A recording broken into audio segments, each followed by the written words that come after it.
c'est là où les matériels, on les reçoit. Derrière ce rideau, là, il y a plusieurs centaines d'ordinateurs. Et puis là, juste de l'autre côté, on en a reçu encore 200 et 300.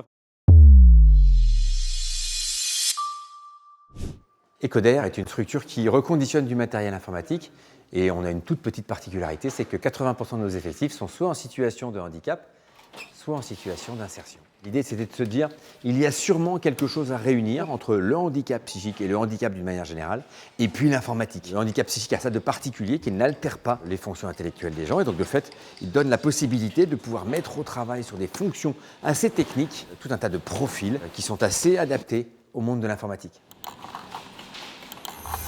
On fait des opérations de nettoyage et puis des opérations d'audit, d'effacement de données et de contrôle d'audit.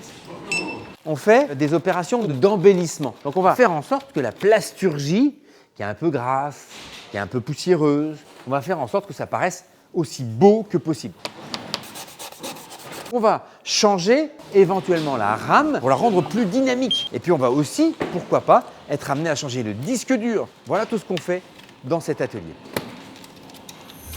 Donc on a fait une opération de refinancement pour 3 500 000 € dans lesquels la Banque de Territoire était l'un des principaux acteurs. Ils sont intervenus pour 1 million d'euros pour accélérer notre financement et avoir des capacités de pouvoir investir plus.